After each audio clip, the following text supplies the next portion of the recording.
کیا کبھی ہم نے اس بات کو سمجھنے کی کوشش کی ہے اللہ رب العزت نے جو 24 گھنٹے میں ہم پر 5 وقت کی نماز کو فرض فرمایا ہے، یہ پانچوں نمازیں کسی نہ کسی نبی کی سنت مبارکہ ہے۔ مثلا نماز فجر، سب سے پہلے نماز فجر اللہ کے نبی سیدنا آدم علیہ السلام نے ادا فرمایا۔ آدم علیہ السلام کو جب اللہ رب العزت نے جنت سے زمین پر اتارا تو زمین پر اس وقت چاروں طرف اندھیرا تھا۔ آدم علیہ السلام نے اس سے پہلے اندھیرا کبھی نہیں دیکھا تھا۔ وہ جنت میں رہتے تھے، جنت میں اجالا ہے، جنت میں چاروں طرف روشنی ہے، اللہ کا نور ہے۔ لیکن آدم علیہ السلام جب زمین پر آئے تو آپ نے وہاں اندھیرا دیکھا۔ اندھیرے کو دیکھ کر آپ گھبرائے، لیکن جب صبح کی سفیدی نمودار ہوئی، یعنی صبح صادق کا وقت ہوا اور روشنی نظر آئی، تو اس پر آدم علیہ السلام نے اللہ کا شکر ادا کیا اور شکرانے کے طور پر آپ نے 2 رکعت نماز ادا کی۔ اللہ رب العزت کو اپنے نبی آدم علیہ السلام کا یہ عمل اتنا پسند آیا کہ اسی وقت اللہ رب العزت نے، یعنی عین فجر کے وقت، اللہ نے اپنے محبوب صلی اللہ علیہ وسلم کی قیامت تک آنے والی امت پر 2 رکعت نماز کو فرض فرما دیا۔ اسی طرح ظہر کی نماز، یہ کس کی سنت ہے؟ فرمایا گیا کہ ابراہیم علیہ السلام نے جب رب کی رضا کے لیے اپنے بیٹے اسماعیل علیہ السلام کی گردن پر چھری چلائی اور اللہ رب العزت نے ان کے بیٹے کی قربانی کو بن گردن کے کٹے قبول فرمایا، اور اسماعیل علیہ السلام کی جگہ جنت سے اللہ نے ایک جنتی دمبے کو بھیج دیا۔ اس پر ابراہیم علیہ السلام نے جب اپنے بیٹے اسماعیل علیہ السلام کو صحیح سلامت دیکھا تو اللہ کا شکر ادا کیا اور آپ نے 4 رکعت نماز ادا فرمائی۔ یہ ظہر کا وقت تھا۔ اللہ کو اپنے خلیل کی یہ ادا اتنی پسند آئی کہ ظہر کے وقت اللہ رب العزت نے اپنے محبوب صلی اللہ علیہ وسلم کی امت پر 4 رکعت نماز کو فرض فرما دیا۔ اسی طرح عزیر علیہ السلام، آپ نے اللہ کی بارگاہ میں ایک سوال کیا تھا، جس سوال کے جواب میں اللہ نے آپ کو 100 سال موت کی نیند سلا دیا۔ عزیر علیہ السلام 100 سال موت کی نیند سوتے رہے۔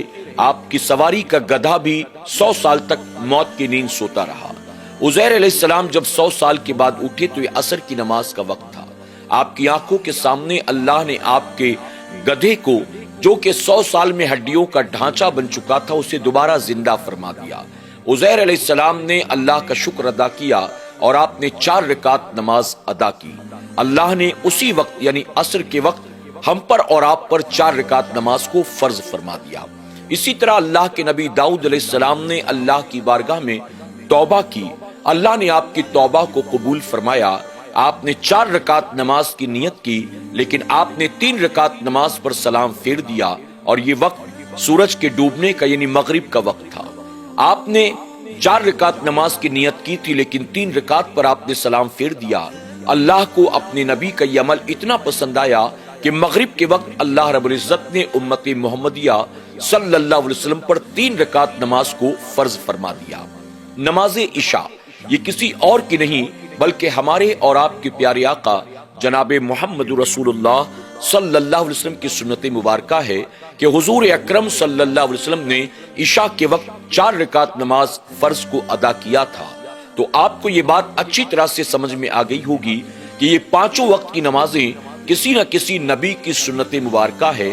جب ہم نماز پنجگانہ کی پابندی کرتے ہیں تو فرائض کو ادا کرنے کے ساتھ ساتھ اللہ کے نبیوں کی سنت کو بھی ہم زندہ کر رہے ہیں، اللہ کے نبیوں کی سنت پر عمل کر رہے ہیں۔ ناظرین اکرام، اب آئیے ایک نماز کی بات کرتے ہیں، نماز فجر۔ آپ جانتے ہیں نماز فجر کے کتنے فضائل ہیں۔ حضور اکرم صلی اللہ علیہ وسلم نے فرمایا کہ جب مسلمان رات کو سوتا ہے تو شیطان اس کے سرہانے آ کر کھڑا ہو جاتا ہے۔ شیطان کبھی اس کا سر سہلاتا ہے، کبھی اس کا پیر دباتا ہے، یعنی وہ نماز فجر سے غافل کرنے کی پوری کوشش کرتا ہے۔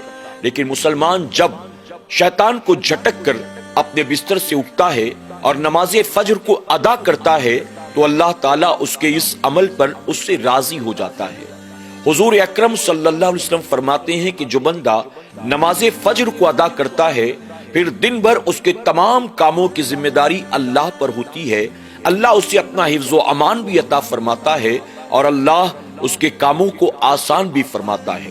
اب آپ سوچیں، جو نماز فجر ادا کرتا ہے وہ گویا اللہ کے ذمے ہو جاتا ہے، اور جو بندہ نماز فجر ادا نہیں کرتا وہ گویا اللہ کے ذمہ کرم سے باہر ہو جاتا ہے۔